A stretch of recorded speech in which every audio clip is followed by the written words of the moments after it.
Oh, hi. Sorry, I'm confused now here about the. I don't see. Sorry. I don't see how to share. Okay, here. Are you seeing my? Yes, we my are screen? currently seeing your screen. Okay, sorry. That's why I was confused. It's completely the whole screen changes. Okay, sorry about that. Okay, thank you very much for the introduction, and thanks for allowing me to speak today in this nice meeting. So today I would like to talk about the paper that is that soon it will be out. It is this paper which was written in collaboration with Pablo Bueno, Alejandro Willer, and Oscar Lasso. And I will also mention some results about this other paper, which is already out, and it was done in collaboration with Horacio Cassini and Pablo Bueno. So as the title said, my interest, or what I'm going to be talking about, is about the N-partite information in conformal field theories. Some aspects of that quantities, which hopefully I will motivate that they are interested. Okay. So the general motivation for the study comes from this famous theorem in the context of axiomatic QFT, which is known as the Wyman reconstruction theorem, which basically says that you can describe completely a theory if you know if you know all the correlators of the operators that live in the theory. And of course, this set of operators has to be complete and has to obey certain axioms. That is that make the foundations of this view of quantum field theory. So the question is whether a similar reconstruction theorem happens or is possible just in the context of information theoretic quantities that you can also define in QFT. Do you see do you hear me well and you see my cursor? Okay, so I assume this is correct. So the natural framework in which this question makes sense is precisely in the context of algebraic QFT, because in that context, the basic objects that people study are algebras associated to space-like regions. And to these algebras, you can compute actual information theoretic quantities, such as mutual information, for instance, which gives measures of the total amount of correlations between those space-like regions. So, and by taking linear combinations of this mutual information, you can construct also the N-partite informations, which are intrinsic quantities that measure some type of correlation for N regions. So I will go over what the quantity is, but before that, let me motivate a particular type of theories, which, I mean, they are very important for many reasons, but the reason I'm going to do, the motivation I'm going to give here is just the fact that it's a very simple context in which this reconstruction theorem applies almost trivially. Essentially, this is the case of conformal field theories. And the reason for that is because a conformal field theory is essentially defined by the set of scaling dimensions, the spins, and the OPE coefficients that just gives you a rule of how to multiply primary operators, of the set of primary operators that lives in the theory. And you can extract that information just by looking at the 2- and 3-point functions of all the primary operators of the theory. The 2-point functions give you the scaling dimensions, while the 3-point functions gives you the OPE coefficients. And of course, this set of data has to obey certain constraints. For example, crossing symmetry imposes some constraints on the OPE coefficients. This crossing symmetry is just the equivalence of doing the OPEs in different channels that graphically people usually represent in this form. Okay, so because of that, maybe there is some hope of exploring this reconstruction problem in the context of conformal field theories, and that's what we are going to do here. So let me clarify first, what do we mean by the N-partite information? The N-partite information is formally defined in terms of the von Neumann entropies of entanglement entropies associated with different sets of regions, given n regions. More explicitly, the quantity goes like this. So we consider first the von Neumann entropies of the individual regions, and then we start subtracting or changing sign with the different combinations. So if we put the minus sign and consider the von Neumann entropies of set of pairs of regions, and then we change sign again and consider triples and so on and so forth until we end with the expression depending on the number n. And the entanglement entropy is just the von Neumann entropy of the state reduced to the region of interest, whose entanglement, which we are describing in this context. And for simplicity, and also just for analogy from the reconstruction theorem, we are going to focus only on the ground state of the system, because that should be enough to do this. Okay, this is just a particular realization of n regions. And something nice about this is that while the entanglement entropy is well known to have divergences due to arbitrary amount of entanglement across the boundary, then this N-partite information is free of divergences. So that makes it a better defined quantity. And it also has some properties because we focus on the ground state and it obeys Lorentz and conformal invariance. And it also has some conceptual definition that it provides in some sense like a measure of the degree of extensivity that the IN-1 has. So there is also a recursion relation that gives us the IN in terms of the IN-1 and so on. And finally, another property that will be interesting for us as a consistency check is the property that I call clustering, and is the fact that this N-partite information is such that if we pick a subset of regions and separate it from the rest, then this IN should go to 0. Okay, so those are the properties that we know about this quantity that we're going to compute here. Of course, this N-partite information is just a generalization of the most famously quantity known as mutual information, which is defined in this form. Since this is a generalization, the mutual information obeys all the properties that I have mentioned, but it also obeys some extra properties. The mutual information, for example, is positive definite and is monotonous. This is a very interesting, important property to have for this quantity, which actually goes along with the information theoretic meaning of the mutual information as measure of correlations. And indeed, the mutual information put a bound, an upper bound, on any type of correlators of measure of correlation that you can define on a particular set of regions. This object MA and MB is just some operator, like a bounded operator that you can define on a particular region whose entanglement we are computing. Okay, so that makes the mutual information much better quantity to study than the N-partite information. So why do we care about the N-partite, I wonder? So roughly speaking, the reason is that using this tripartite information, you can also interpret it, just by this definition, as giving some contribution of the mutual information of composed regions. So for example, this formula makes it very explicit. You consider B union C, or you can also do the same for the four-partite information. For example, the four-partite information is just give some contribution for the mutual information of two compound systems, and so on and so forth. So in other words, computing this tripartite and four-partite is, you can interpret as just giving some piece of the mutual information of certain regions. Okay, so as the title said, I will be talking about this type of computations, and hopefully this was convincing why this was important. And then let me just briefly summarize what is the content of the talk. First, I will review very quickly the replica trick, in particular as a method for computing the N-partite information. And then I will review some results that gives us or help us to compute the IN at long distances, which is a particular regime in which we can do analytic progress. And finally, once I present some set of formulas, I will provide some checks against lattice computations, and also I will provide some consistency with holography. Okay, so let me start with the replica trick, which I think many of you might be already familiar with that. The idea of the replica trick, I'm going to compute these things starting from the definitions in terms of entanglement entropies. And the replica trick is a method for computing the entanglement entropies. The way we do it is by computing the so-called Renyi entropies, which is just some formula that depends on traces of integer powers of the reduced density matrix. And this reduced density matrix, there is a nice pad integral formulation, which essentially just replicate the space by making it and identifying across the boundary of the region. Like this is a complicated non-trivial geometry. And then if you compute the partition function in this geometry, you will get the trace of rho to the n, let's say. This identification, when you circle around the boundary of the region in question, can also be implemented at the level of operators by introducing some non-trivial, non-local operator that we call the twist operator. And this twist operator, what does is exactly this identification between different copies of the conformal field theory.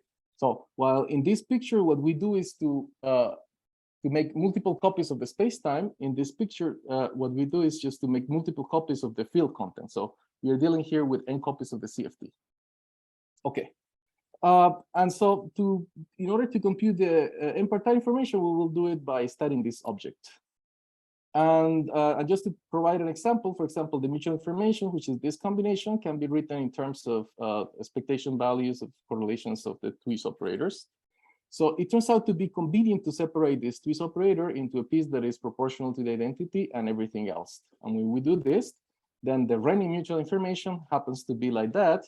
And when we go to the mutual information, which is precisely using this replica trick, taking the n going to one limit, this log function actually reduces just to a single correlator, a very simple correlator.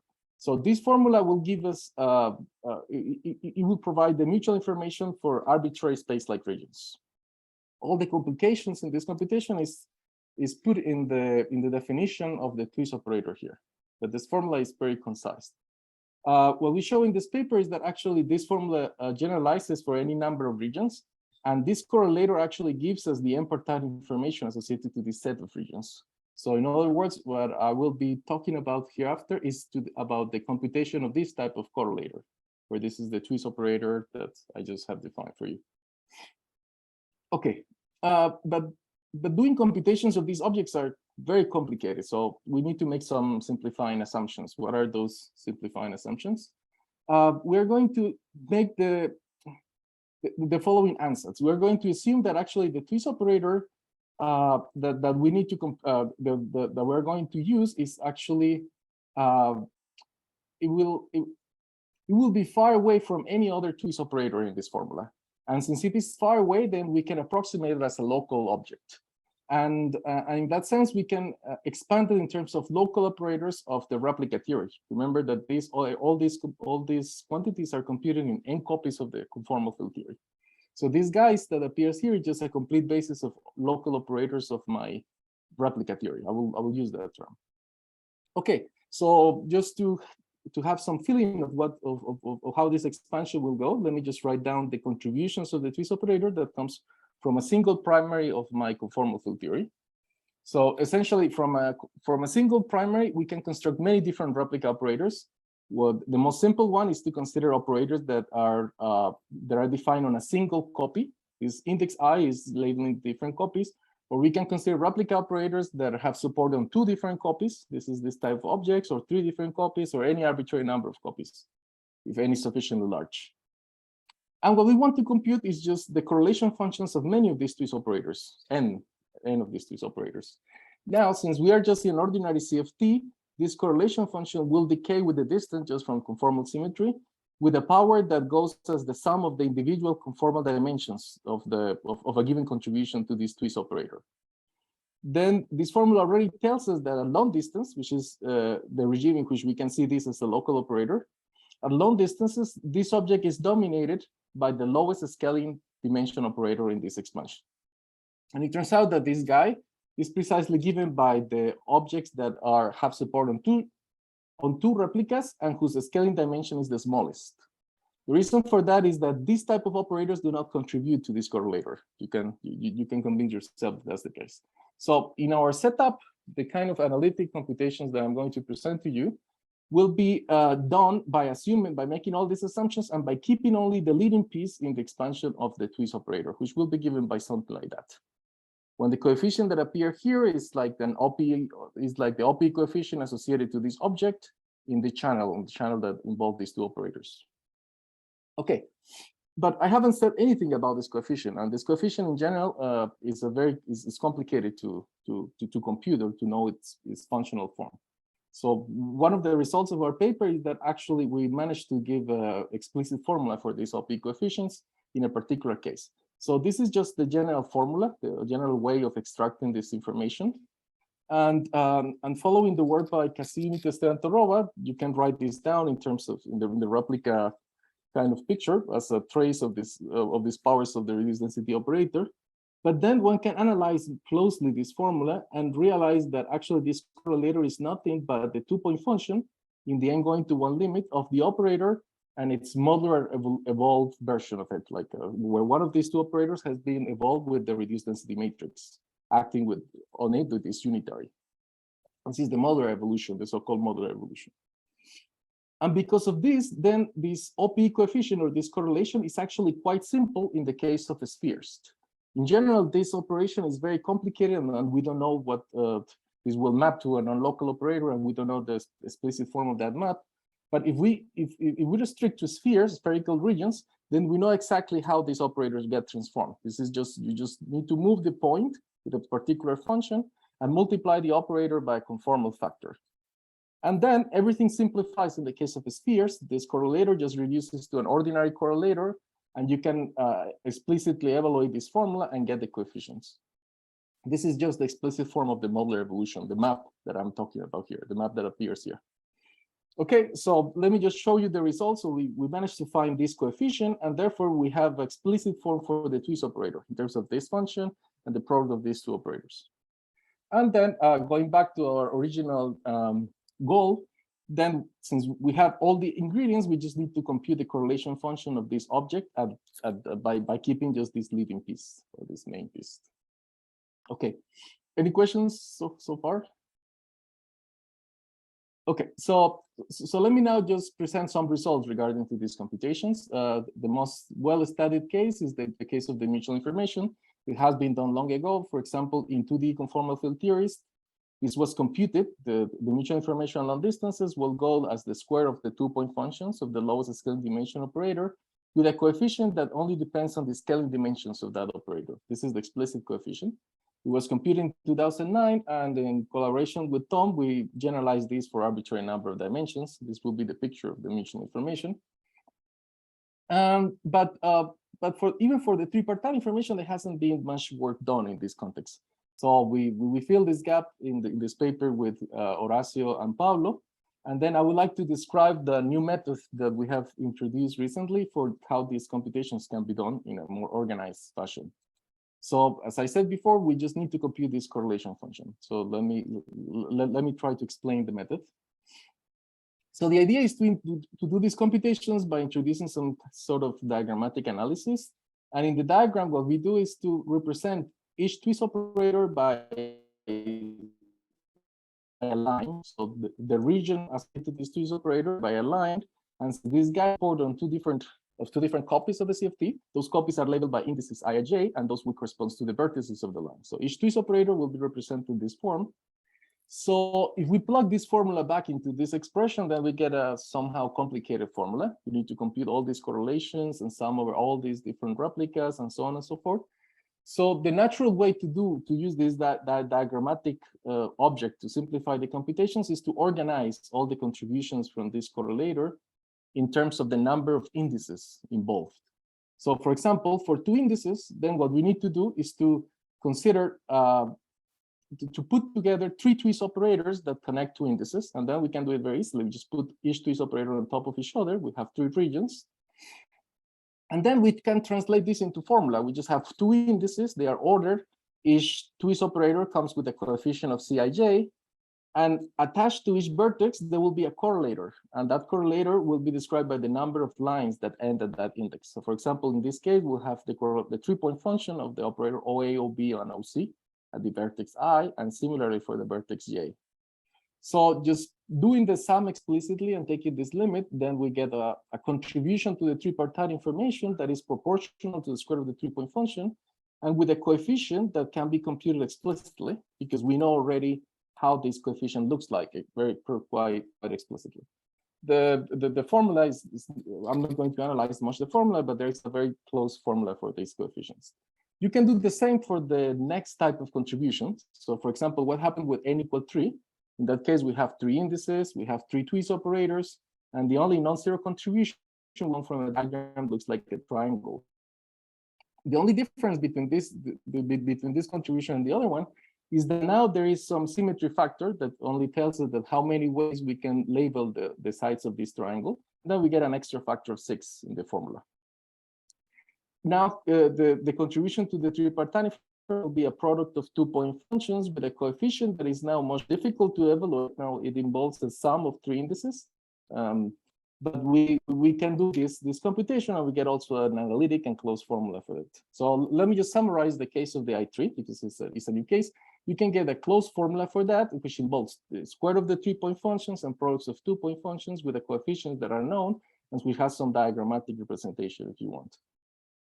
Now, the tripartite information is interesting, for example, in the context of holography, because here I just separate the part that is theory dependent from the geometric part. It is interesting because in holography, we know that the tripartite information at leading order and square expansion is negative. This is the so-called monogamy of mutual information. But in this case, we find that at long distances, any CFT has a coefficient that, depending on the relation of these parameters, can be positive or negative. If we impose that this coefficient is negative, the term here, then it will impose a very strong constraint on the OPE coefficient, a constraint that is not satisfied by a generalized free field, which means that in holography, the tripartite information is actually positive at long distances. I would argue later on that this is actually not inconsistent with holography. The reason is that the I3 in this regime is not order n squared, but it just comes from quantum corrections of the bulk entropy. Okay, so this is something we can see already from the I3. Now, just because of the lack of time, let me just show you the results for the I4. The I4, you can also do the same computation. It's much more complicated. You get many, many contributions, but then you have this nice way of organizing the terms in terms of diagrams. And each diagram, it results in a formula and associated coefficients, as I described before.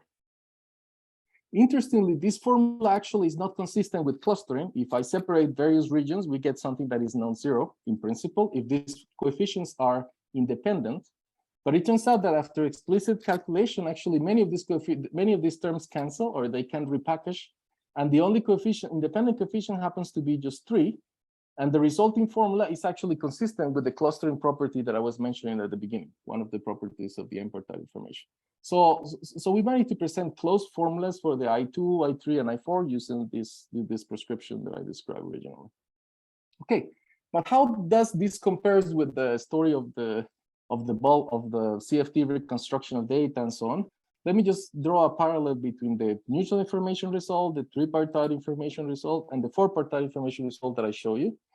And even though this is not the full formula, this is just the leading term of the mutual information, you can see that they are kind of exploring similar quantities.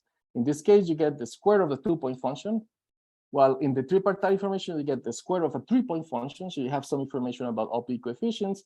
And in the I4, there should be some non-trivial constraints coming from, for example, crossing symmetry, because it contains the information of the 4-point function, for example. So this goes, I believe, in the right direction, but there's a lot of work to be done. We need to consider further corrections, how to combine these formulas to extract all the information that I have as a goal. Okay, but I gave you some quite explicit formulas for these coefficients, but I don't have a priori any way to check whether these formulas are correct or not. And then for that, it is convenient to actually consider a particular case that we can have a numeric control that we can put on a computer and get some very concrete numbers. And this is the case of d = 3, where we can consider disks. And the type of geometries that we study are type of regions that are in the corners of a polygon, like this. Like, for example, this is for n = 5, the 5-partite information. All of equal radius, and they are all at the same distance from a center. Okay, for that we use the Peschel formula, which is just an explicit formula for the entanglement entropy in terms of a correlation matrix. And so we can put this in the lattice and do particular very explicit computations. And these are the results. So for the mutual information, we get a coefficient, for the tripartite another, etc., and so on and so forth. And we can compare this with our analytic results. Actually, in the lattice, we're able to go all the way to the I6th. But of course, the formulas that I presented to you and the ones that we work in our paper goes only up to I4. But interestingly, we get some analytic, very close expressions that actually agree with the surprising accuracy with the numeric results from the lattice, at least for this particular case. So you can see the agreement in each of these coefficients. Already in the I4 is not so accurate as the other ones, but there are some issues about the numerics there. Okay, finally, so this is with respect to the CFT result, and for the particular case of a free scalar. So it will also be interesting to see whether this is consistency, whether our framework is consistent with holographic entanglement. And as I already mentioned briefly, to check that consistency, we need to consider not the Rita-Kayanagi formula, but the Faulkner-Lefkowitz-Maldacena formula, which will also include the first correction to the bulk entropy coming from the bulk entropy. This is just the minimal area term of a surface that is homologous to the boundary region and ends at the boundary of it. And this is the piece that incorporates the bulk entropy between the minimal surface and the boundary region. And so this is an approximate formula for the entanglement entropy. In particular, in the regime that we're considering, it just by taking two spheres, this is the case that we have control, two spheres and put it far away from each other. But in that case, the minimal surface is just the union of the individual minimal surfaces. And therefore, in the mutual information, for example, the Rita-Kayanagi piece cancels identically. So that means that the Faulkner-Leucovitz-Maldacena formula reduces to this equation: the fact that the mutual information of the boundary regions should agree with the bulk mutual information of the bulk regions, associated regions. And this extends actually completely trivially to the N-partite information, because the same phenomena will happen. All the area pieces will cancel here. Okay, so in the remaining 1 minute, I would like to argue very quickly that a way to show that this is the case in our particular setup. And the way we are going to do it is just by arguing that the twist operator itself is approximately equal to the twist operator of the bulk associated bulk region. So, so let me go very quickly. It turns out that I'm just going to draw a very quick parallel between the quantities that I have described so far in the context of the CFT and the associated quantities in the bulk. So this is a trivial identification. Now, this is not so trivial, but it's already written in these works. It turns out that the twist operator expansion, the leading contribution, it also has it has the same form in the case of the bulk fields, of the dual fields associated to this this boundary operator. So the leading piece in this long distance expansion will have exactly the same form, but now it involves the bulk operators. The OPE coefficients can be obtained in a completely analogous formula that it also involves the 2-point function in the presence of the twist operator. And in the case of the spheres, this is just the same approximation in which we need to compute the 2-point function where one of the bulk fields is evolved with the modular flow of the associated bulk region. But what happens for the sphere is that the associated hemisphere, which is dual to the boundary, needs to also be local. Like the modular flow is also local and geometric, which means that this 2-point function is explicit, and it's actually just given by an ordinary 2-point function of the bulk fields. Then let me just finish in 2 seconds. These are the formulas that I just described for you, now using the fact that this correlator is very simple. And then in order to finish the argument, the only other thing that I need to do is that the kind of quantity that I'm computing is an N correlator.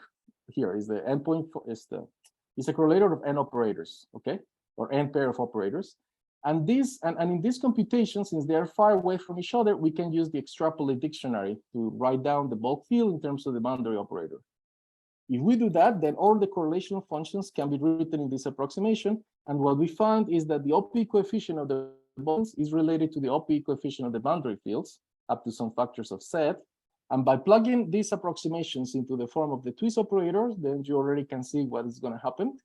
What you get is that the bulk twist operator associated to this hemisphere, written in terms of the boundary data, is actually coincide identically with the twist operator of the boundary region, associated boundary region. And if this is the case, since the formula that gives the mutual information is identical, then what we conclude is that the bulk mutual information equals the boundary mutual information for arbitrary regions. No, this is not for arbitrary regions, for an arbitrary number of spheres, but because everything here is very specific for the spheres. Okay, so in summary, I have provided you a formula for the N-partite information in a general conformal field theory.